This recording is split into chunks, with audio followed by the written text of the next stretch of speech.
Folks, welcome into That Betting Show, January 29th, 2019. Super Bowl week well underway. He's Teddy Savransky. Give him a follow on Twitter at Teddy_covers. I'm Donnie Seymour. Give me a follow on Twitter at RightSideVP. A lot to get over, Teddy, because the hours and the minutes are ticking down towards Super Bowl 53. If you haven't done so yet, go to sportsbookreview.com. Hit the landing page there. Your one-stop shop, as we like to say on That Betting Show, for all your sports betting needs and your Super Bowl needs. Hot topics of the day today.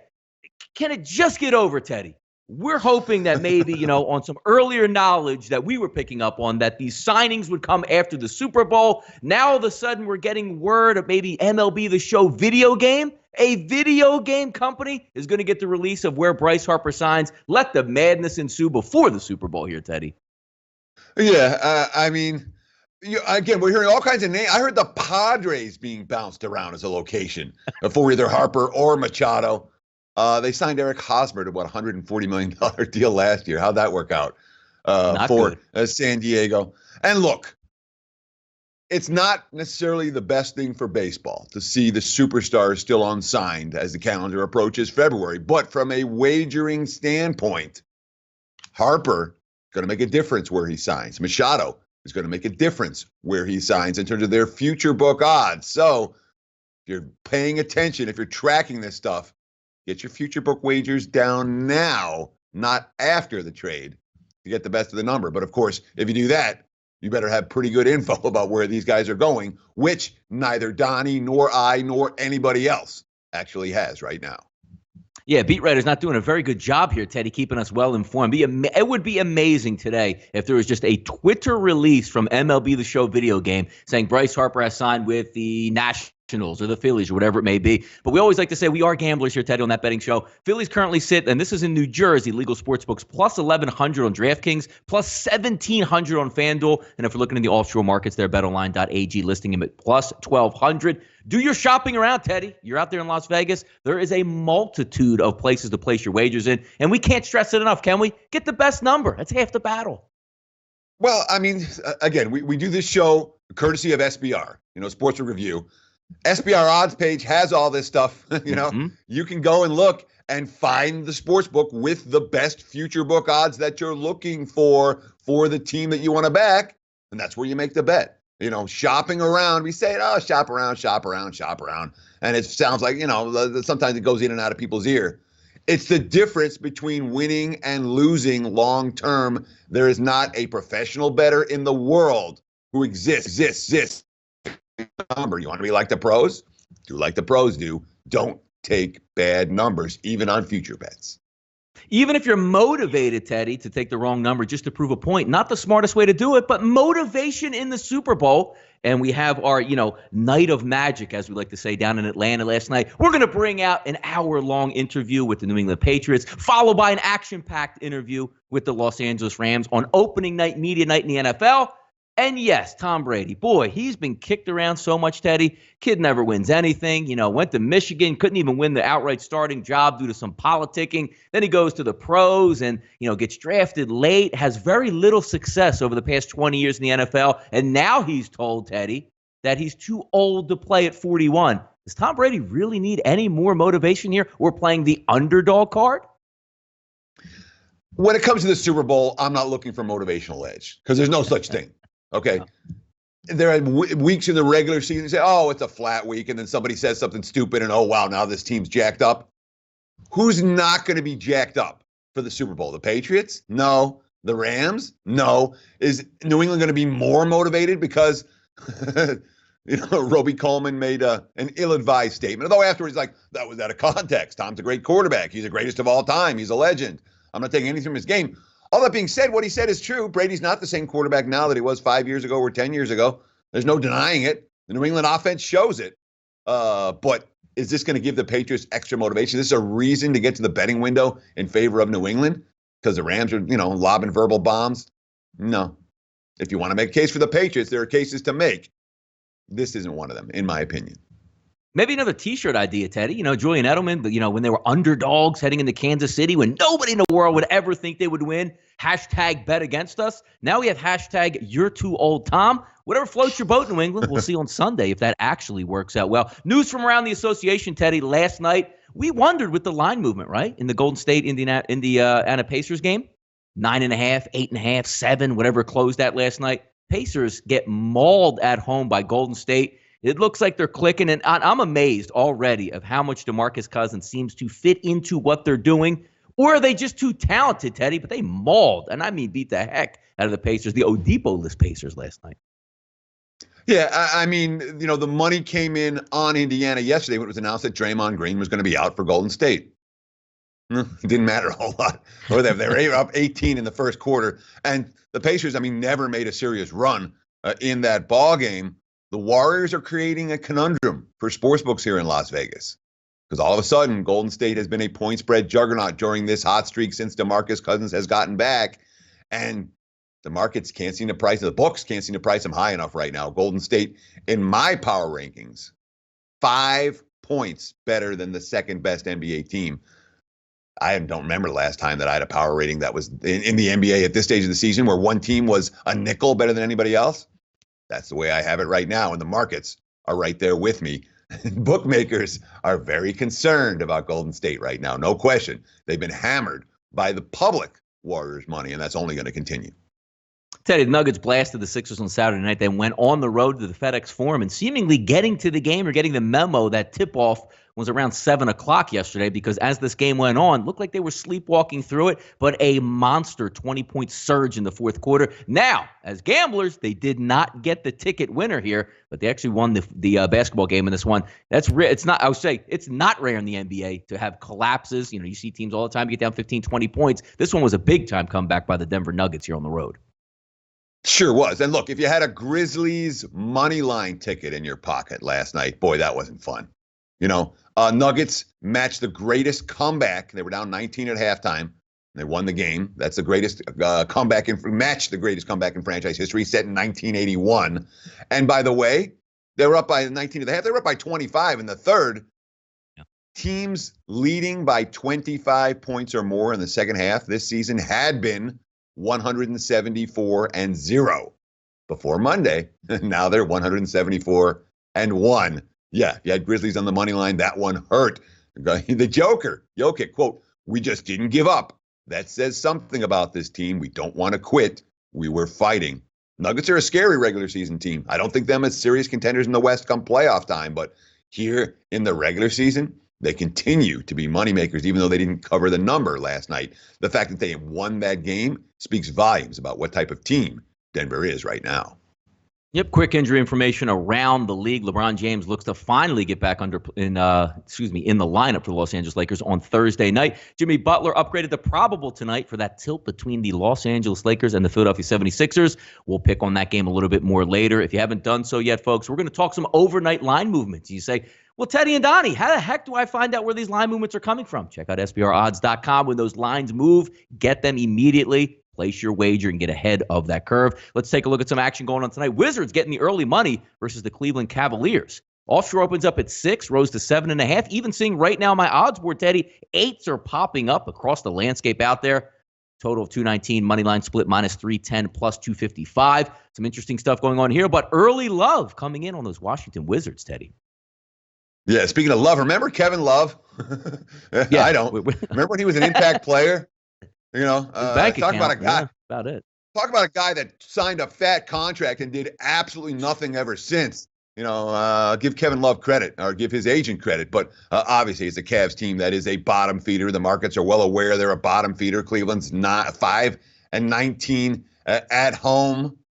But yet, the money coming for the Wizards, despite the fact they won't have Decker tonight, they won't have Mahinmi tonight, that obviously Wall and Morris are out. So it's a short-handed Wizards team that is, for Cleveland's 5-19 at home, the Wizards are 6-19 on the road, and they're taking a ton of money, which, there's no respect for the Cavs in the betting market right now. They are being priced as the worst team in the league, and they're not taking money. They're not taking wise guy money. They're not taking public money, and that's why you see lines like this with a team that's 6-19 on the highway getting steamed, minus key players getting steamed even more. I'm not paying. I don't want either team in this ballgame. Pass for me. North Carolina getting a lot of love on Tuesday here, Teddy. Might not be the sexiest player pick when you watch Georgia Tech, but they are feisty on defense and keep up with it. But that's not stopping the public from getting over on this one. Opened up at -8.5 for North Carolina. Now we're seeing it peak around -11 today, Teddy. Total 150, money line split, -700, plus 525. As we said before, I mean, you watched it on Saturday. You know, it's not a real clean game by Georgia Tech, but you look at the scoreboard and they hang around. Can we see that tonight against an up-tempo North Carolina squad? We've seen it all year from Georgia Tech. Yeah. Look, it's not about how good a team is. Nothing to do with how good a team is. Everything to do with how good a team is in relation to their market perception, their market price. Georgia Tech, not a good basketball team, but the markets have so thoroughly devalued them that they're 14-6 against the spread this season. After that wire-to-wire cover against Duke, and I understand money pouring in on North Carolina. Heavy Tar Heels money. Not my money. Not against the ugly underdog that just continues to cash winning bets.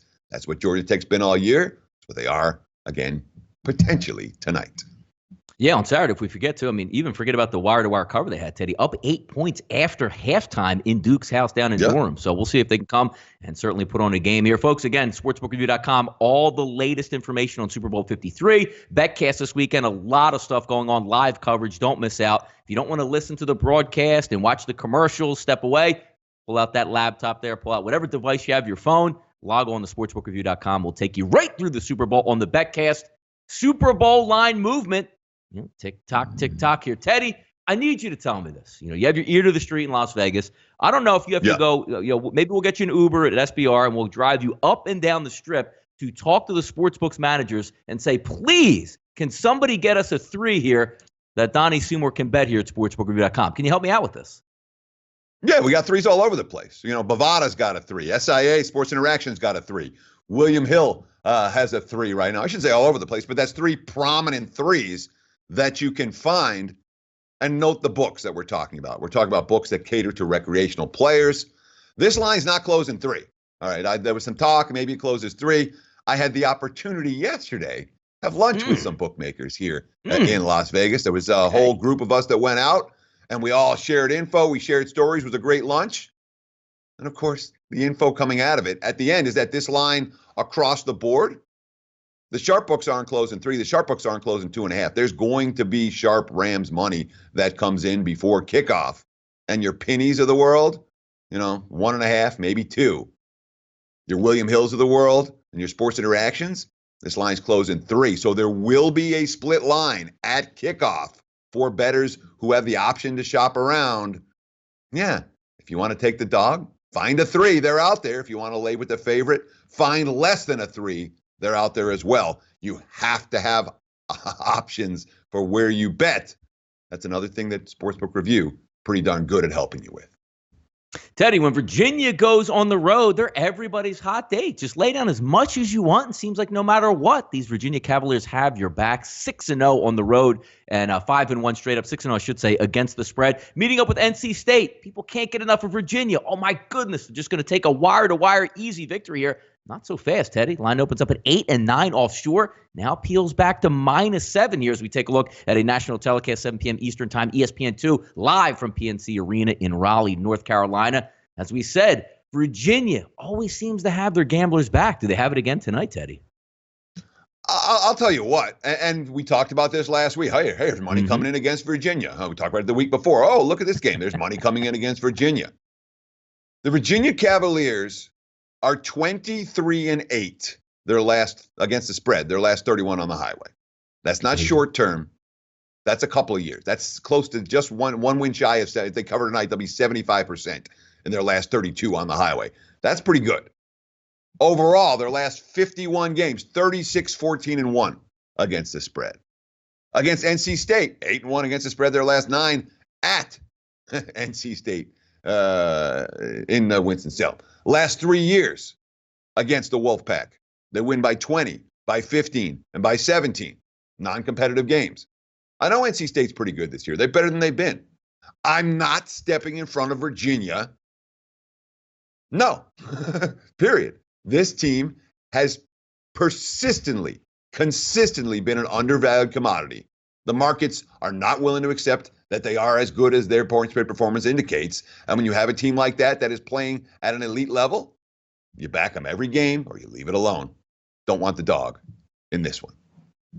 All right, folks, Teddy going to be sitting, will Teddy be sitting courtside tonight for the Battle of Nevada at the Thomas and Mack Center, Nevada, UNLV. Marvin Menzies' boys lacing them up. It's nice. Got a nice little doubleheader that we're going to go over. You can watch the early game with Virginia, settle in, watch the late night game there. Nevada minus 9.5 on the road at UNLV. Total estimated here, it looks like about 150 from what we have listed. Moneyline -525 plus 400. Nevada comes in 5-1 straight up and 4-2 against the spread on the road. Teddy, does Marvin Menzies' boys rise up again on that home court and maybe think about taking down those mighty Nevada Wolfpack? Well, I'm sure they're thinking about it. Whether they're able to execute that game plan is another question entirely. But this is a great time of the year for savvy college basketball bettors because you see a lot of records in conference play that don't necessarily mesh with reality. UNLV is one of these teams. Okay, the Rebels, they finally lost. They lost to San Diego State on Saturday. Got smacked around in that game a little bit, despite some really hot three-point shooting. They still lost by margin, wire to wire. And you say, oh, well, the Rebels are 5-2 in conference. They must be pretty good. Well, no. You look at who they've actually played, and they've been basically feasting on the weak of the Mountain West. And the first step up in class, they got annihilated at San Diego State. They step up in class again tonight. So this is a team that, they got off to a hot conference start. Most of that was schedule related. That leaves them as something of an overvalued commodity moving forward. And I'll tell you what, say what you want about the Wolfpack. They're not overvalued, and they are capable. And they haven't shot three-pointers well all year long. That's been their point spread problem area. But this is a game we know they're coming to play against their in-state rivals. And I would expect Nevada to bring their A game. Nevada's A game a whole lot better than UNLV's A game. And I'm not convinced that we're going to see a whole lot of Rebels A game as their schedule toughens up big time over the next 2 weeks. Nevada and then multiple others step up. I think it's 5 in a row or 6 in a row for the Rebels, where instead of stepping down in class, they'll be stepping up in class. I'm not anticipating this to be a good end of the month / start of February for my hometown UNLV running Rebels. Sixers in the association, Teddy, looks like they're going to catch the LeBron James-less Lakers at a pretty good time if you're looking to play them. Sixers minus 6.5 on the road here. Why would you say that is? No LeBron James. Looks like Kyle Kuzma questionable with a hip injury. Lonzo Ball out, and the boys are back in town, Teddy, for the Philadelphia 76ers. Jimmy Butler active. Joel Embiid going to be active. Ben Simmons active. Can the Sixers roll the Lakers at home tonight, or maybe looking ahead too much here and saying, you know what, let's just wait one more game to get LeBron James back because he's due back Thursday. Can the Sixers steal this one out in Los Angeles? But I should say steal it. They're favored by 6.5. They should win this game. Yeah, if they steal it, they're not going to cover. But certainly from a spot standpoint, you have to like this spot for Philadelphia. No-show game in Denver over the weekend. And it was, Brett Brown said it was a no-show before. He's like, yeah, well, we've got, they have the Lakers here and they have the Warriors coming up next. Bunch of guys banged up, second of back-to-backs. They sat Embiid. Jimmy Butler wasn't going to play, didn't play in that ballgame. Wilson Chandler didn't play in that ballgame. All those guys are supposed to suit up tonight, Embiid, Butler, and Chandler. So it's a full-strength 76er squad. That's not the case for the Lakers. They're, trying to hang on for LeBron to come back. And they got the win over the weekend against Phoenix, even without Kuzma. But as you mentioned, Kuzma may not play tonight. LeBron doesn't look like he's going to go. Obviously, no Ball in the lineup for L.A. And the team that's waiting for their star to come back versus the team off a bad loss that now has a little bit of a statement to make. I want the latter, not the former. Sixers look like a clear choice for this better. And I'm surprised how much Lakers money we've seen, though some of that may have to do with Kuzma's status. He was listed as very questionable, and then a bunch of money coming in L.A. I think he may be upgraded. There are some in the market that think he's likely to play tonight. But even with Kuzma in the lineup, it's Philly or pass for this better. What a perfect segue coming up for Off the Mic here for us, Teddy. Just out of the scenes, Lonzo Ball, seemingly fitting into the mold of a Los Angeles Laker. Dad sitting it out on the sideline, letting his son meander his way through the NBA, make his own way. And here we go. Trade rumors fire up. Anthony Davis to the Lakers. They're going to want Lonzo Ball. My son doesn't want to be a Pelican. And right back into the forefront, Teddy, big baller brand right in front of your face again. I can't wait for this ride. Because what do we have? About a week or so, week and a half to go before the trade deadline. Get ready for Lonzo Ball time along with LeVar Ball. It's going to be fun, Teddy. Can't wait. Oh, you call it fall. Fun. I call it just, I mean, no, it's not fun. I'm interested in games. I'm interested in point spreads. I'm interested not in fathers of NBA players getting involved and telling where their son's going to go. Guess what, Lonzo? You have no leverage. None. The Lakers want to trade you. Bye-bye. Have fun in New Orleans. You can be a free agent in a couple years.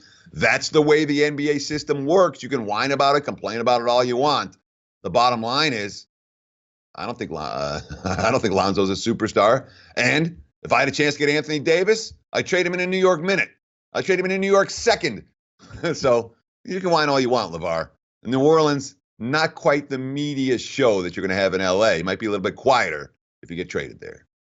Yep, the only media show you need, Teddy, is right here on That Betting Show. January 29, 2019. Got you in and out in under 20 minutes right here. All the information that you need. One more time here, folks. Super Bowl 53. Your home is sportsbookreview.com. So certainly log on. We'll take you through. We have everything there. SBRodds.com. Get the latest line movements in the Super Bowl. For That Betting Show, he's Teddy Savransky. Give him a follow at Teddy_covers. I'm Donnie Seymour at Rightside VP. Thanks for tuning in. We'll catch you tomorrow as we get those updated Super Bowl numbers and hopefully help you cash your tickets. Have a good afternoon, folks.